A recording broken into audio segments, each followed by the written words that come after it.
Hi everyone, I hope you're all well. I've got Alfie with me today and he is going to listen to the story with you. My choice today is The Very Noisy Night. This used to be my son's favourite book when he was a little boy. So, it was in the middle of the night and Big Mouse was fast asleep in his bed. Little Mouse was wide awake in his little bed. Big Mouse, called the little mouse. I can hear something rushing around the house, huffing and puffing. Big Mouse opened one eye and one ear. It's only the wind, he said. Can I come in your bed? Asked the little mouse. No, said Big Mouse, there isn't room. And he turned over and went back to sleep. Little Mouse lay listening to the wind. Then suddenly, between a huff and a puff, came a tap, tap, tap, tap. Little Mouse climbed out of bed, opened the front door, just a crack, and peeped out. Whoosh went the wind, but there was no one outside. Big Mouse, called Little Mouse.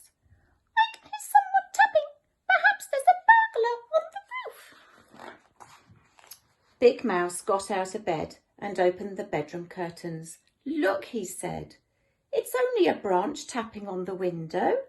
Go back to sleep. Can I come into your bed? Said the little mouse. No, said Big Mouse, you wriggle.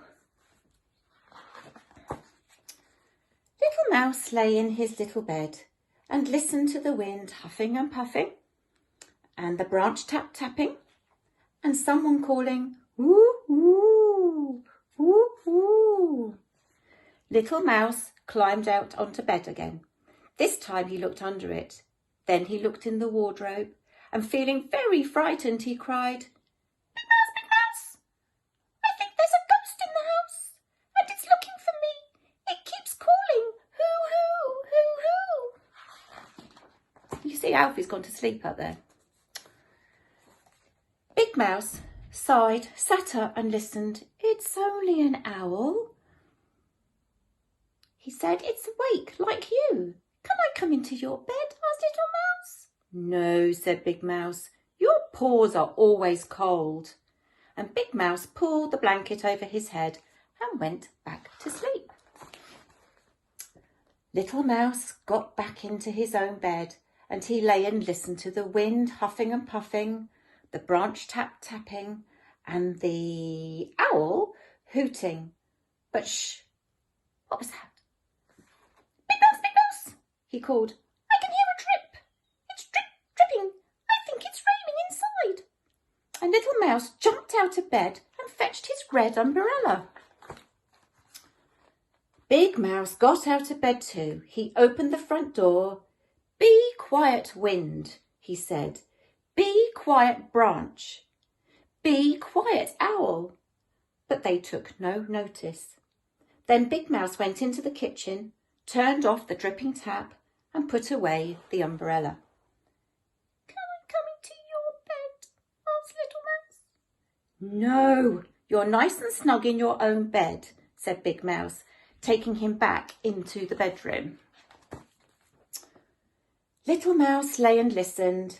But the wind huffing and puffing, the branch tapping, and the owl hooting, and just as he was beginning to feel very sleepy indeed, he heard, wee, wee, wee.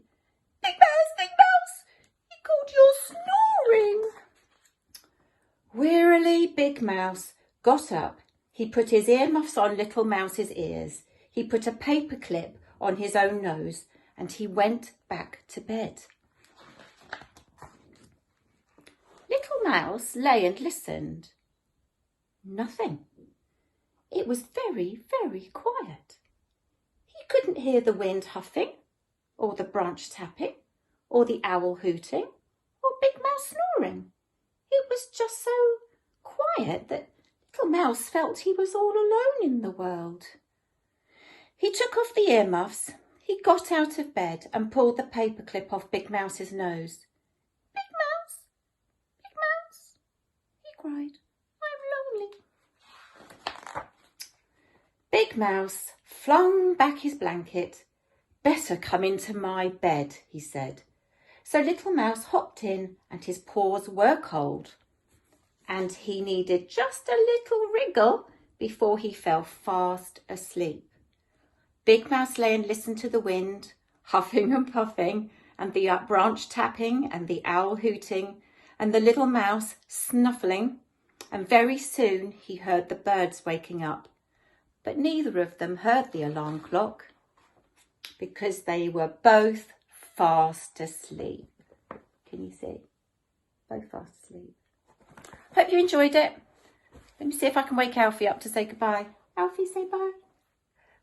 Bye, everyone.